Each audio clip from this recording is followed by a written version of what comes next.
foi que o Muzan Kibutsuji se tornou o primeiro demônio da história de Demon Slayer? É isso que a gente vai ver nesse vídeo de hoje. Vamos lá! Muzan Kibutsuji é o principal vilão do anime Demon Slayer, e até o ponto em que estamos na história do anime, a gente ainda não teve tanta coisa revelada sobre ele. E isso acaba, querendo ou não, deixando algumas perguntas em nossa cabeça. Por que o Muzan é do mal? Qual é o objetivo dele? E o mais importante, como foi que ele conseguiu se tornar o primeiro demônio de toda a história? Já chega aqui nesse vídeo utilizando a respiração do like e também uma técnica muito oculta conhecida como inscreva-se. E vamos fazer o seguinte, já que esse vídeo é sobre o Muzan, vamos comentar Michael Jackson aqui embaixo, é isso aí. Todo mundo que comentar Michael Jackson, vou tentar deixar o máximo de coraçãozinho pra vocês, demorou? Mas e aí, já fizeram isso? Então bora pro vídeo. A história do Muzan já começa bem antes dele ter nascido, mais especificamente quando ele estava dentro do ventre da sua mãe. Antes dele ter nascido, o coração do Muzan parou várias e várias vezes. Tanto é que quando ele nasceu, ele acabou sendo dado como morto, e quando ele estava sendo levado para ser cremado, ele começou a chorar, e aí perceberam que aquela criança, aquele bebê, ainda estava vivo. É claro que a vida do Muzan depois disso, bom, ela não melhorou muito. Tanto é que ele acabou sendo diagnosticado com uma doença que não tem cura, e cara, só pra vocês terem uma ideia, essa doença é tão rara que nem nome possui. Essa doença ia acabar matando ele antes que ele chegasse nos 20 anos de idade. E acredita-se que a razão pela qual o Muzan tem essa doença é pelo fato de ele ser descendente da família Ubuyashiki, a mesma família do mestre dos caçadores de Oni, Kagaya Ubuyashiki. Ninguém que faz parte dessa família consegue viver por muito tempo, tanto é que a família Ubuyashiki acabou se comprometendo em caçar o Muzan e matar ele, para que assim eles conseguissem quebrar essa maldição. E a fim de quebrar essa maldição, eles acabaram criando a Corporação de Caçadores de Demônios. Mas agora, voltando para a história do Muzan, como eu estava dizendo, quando ele era apenas um jovem humano, ele era muito fraco e não conseguia fazer tarefas que pessoas comuns faziam em seu dia a dia. Certa vez o médico que acabou tendo conhecimento da doença do Muzan foi atrás dele com o intuito de ajudá-lo. Chegando lá, o médico viu a condição do Muzan e ofereceu a ele uma espécie de protótipo de medicamento especial. E o Muzan, depois de muito tempo, de muito sofrimento,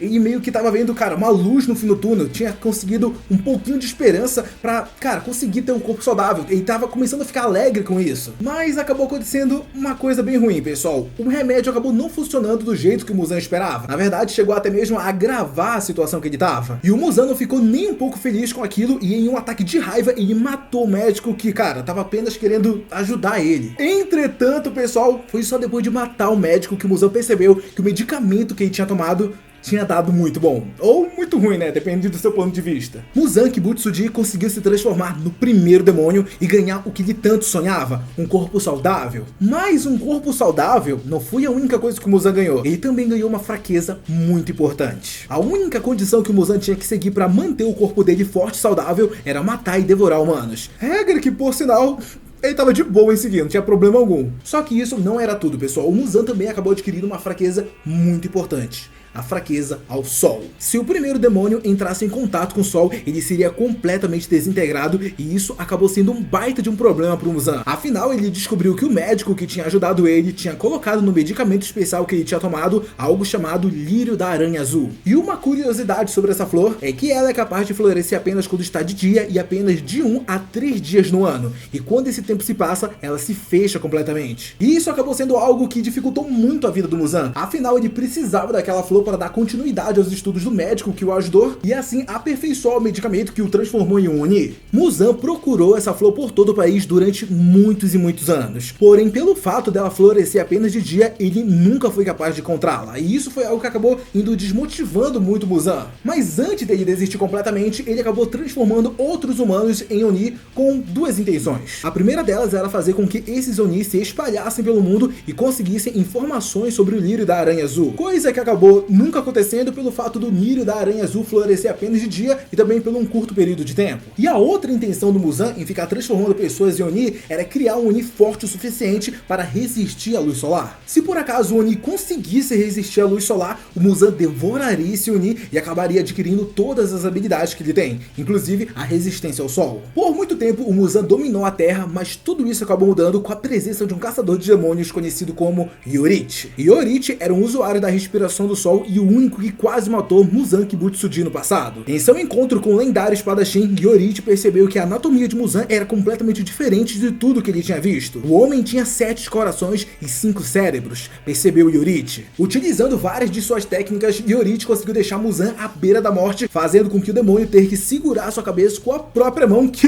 ele nem mais tinha. Vendo que o lendário espadachim ia finalizar ele, Muzan tinha apenas uma única saída: se explodir em 1000 pedaços. E apesar do Yorite conseguir destruir muito desses pedaços que iriam depois se transformar em cabeças, isso não foi o suficiente. Muzan conseguiu escapar de Yorite e desde então ele foi muito mais cuidadoso ao sair. O vilão até mesmo começou a perseguir a família de Yorite para certificar que usuários da respiração do sol não iam aparecer mais na frente dele. E você que por acaso está curioso para saber como é que o Muzan conseguia identificar esses usuários da respiração do sol, ele conseguia identificar eles graças aos brincos de Hanafuda, que são os mesmos brincos usados pelo Tanjiro. Como o progenitor de todos os demônios, Muzan Kibutsuji possui um poder de regeneração muito mais poderoso e rápido do que os outros Ronins. As suas habilidades regenerativas permitem que ele se regenere de qualquer ferimento, exceto a luz solar e também de drogas complexas. Além disso, o Muzan superou com sucesso uma das principais fraquezas dos demônios, que é ser decapitado por uma espada Nichirin. Muzan também possui a arte do demônio de sangue. Isso lhe dá o controle quase que total sobre todas as propriedades do seu corpo até nível celular, incluindo sangue, carne, ossos, órgãos e células. Ele também usou essas habilidades para maximizar as suas habilidades físicas e mentais. Ao mudar de forma, Muzan Kibutsuji pode controlar a forma do seu corpo e até mesmo a sua presença, permitindo que ele se transforme em alguém completamente diferente. Essa mudança permite que o Muzan se torne uma criança, um adulto e até mesmo uma mulher. Sim, a gente pode dizer que esse cara, pessoal, tá pronto pra tudo. Não é à toa que ele é o vilão principal do anime, né não? Mas e aí, gostou de saber como foi que o Muzan conseguiu se transformar no primeiro demônio? Então deixa o seu like e aproveita e confere esses outros vídeos que estão aqui, demorou? Muito obrigado a você que assistiu o vídeo até aqui e